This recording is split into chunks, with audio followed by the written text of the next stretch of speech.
Bonjour à toutes et bonjour à tous, très heureuse de vous retrouver aujourd'hui pour vous parler des neurones miroirs. L'adage populaire dit qu'un bon bailleur en fait bailler cet autre, ce qui me donne envie de bailler d'ailleurs.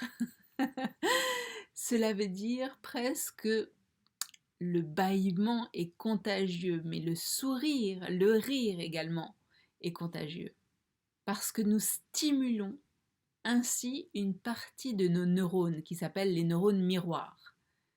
Ces neurones sont également appelés neurones de l'empathie.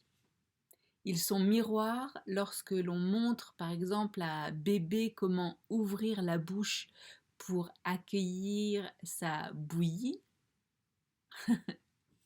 Ils sont empathie lorsque au cinéma, on sait parfaitement que l'on va voir une fiction, que les gens n'existent pas, et que nous nous réjouissons pour le ou les personnages et que nous pleurons avec ou pour lui.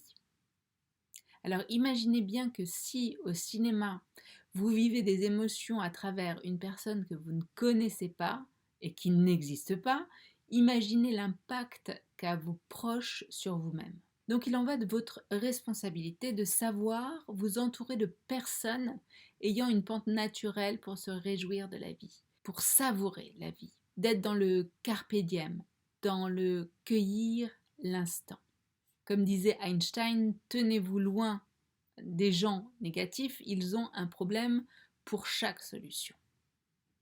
Alors au-delà de cela, ces personnes négatives auront, en fonction de votre sensibilité, un impact plus ou moins fort sur votre écologie personnelle. Mais à un moment ou à un autre, cela vous carambolera, quoi qu'il arrive. Cela ne veut pas dire non plus de tourner le dos à un proche qui traverse un moment difficile dans sa vie, une épreuve. Cela veut dire d'être en responsabilité vis-à-vis de soi en ce qui concerne l'entourage. C'est important d'être conscient et d'être attentif à qui nous entoure. Parce que conscientiser qu'avec ces neurones miroirs, ces neurones de l'empathie, rien qu'un bâillement, rien qu'un sourire, rien qu'un rire va créer une interaction parce que vous allez les mettre en action. Il est important de faire attention aux personnes qui rentrent dans votre premier cercle. Alors même si vous ne pouvez pas à chaque fois couper les ponts avec des personnes qui sont liées par le sang, vous pouvez au moins mettre de la distance. Mettez de la distance avec des personnes qui vous drainent. Même si ces personnes font partie de la famille, il en va de votre responsabilité de prendre soin de vous. Alors même si ces personnes ont un lien du sang avec vous, positionnez-vous, protégez-vous, entourez-vous de personnes inspirantes et inspirées, parce qu'elles vont vous stimuler dans ce sens-là, et vous aussi, vous allez les stimuler, vous allez consolider leur état de base. Choisissez qui doit être à votre contact et consolidez également auprès d'eux cet état en étant leur propre reflet. Leurs neurones miroirs vont être stimulés et les vôtres également. Il y a un précepte qui dit que nous sommes la moyenne des 5 personnes qui nous entourent. Alors, qui sont ces 5 personnes? Faites un audit. Est-ce que toutes ces personnes, ces 5 personnes, sont alignées à vos plus hautes aspirations? Est-ce qu'elles vous tirent vers le haut ou est-ce qu'elles vous drainent dans les profondeurs d'angoisse, de stress?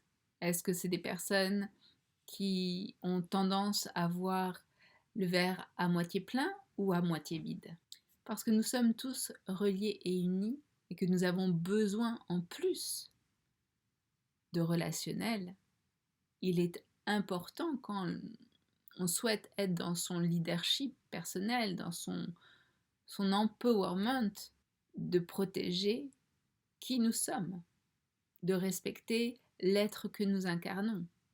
Il est plus important de prendre soin de soi que de se dire oh le pauvre ou la pauvre, si je mets de la distance, il va être malheureux. Et pourtant, quand je suis avec cette personne, je suis épuisée à chaque fois que nous nous séparons parce que le temps que je lui ai consacré m'a siphonné en énergie.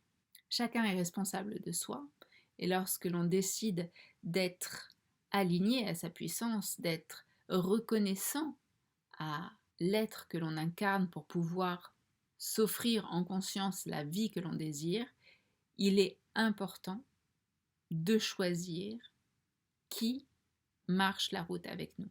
Même si cela peut vous tordre le cœur de vous dire que cette amie, eh bien, si vous ne rompez pas avec elle, sera mise sur le côté, ou cette personne proche dans votre cadre familial doit également être mis sur le côté si vous ne pouvez pas rompre avec elle.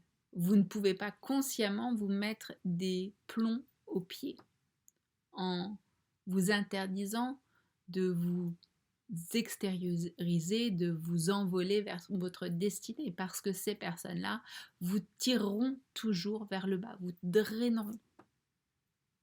Et peut-être que grâce à votre alignement, à votre respect envers vous-même, ces personnes-là, peut-être un jour, seront attirées par cette responsabilité que l'on se doit en étant le leader de sa vie, le leader de son chemin de vie.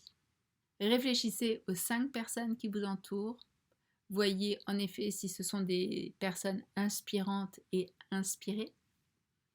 Et en conscience, à partir de là, faites un choix, un tri, parce que vous êtes en relation, reliés par ces neurones miroirs, ces neurones de l'empathie. À mercredi prochain, 18h pour un tout autre sujet. D'ici là, prenez grand soin de l'être d'exception qui se trouve en face de votre miroir. De mon cœur au vôtre, je vous embrasse.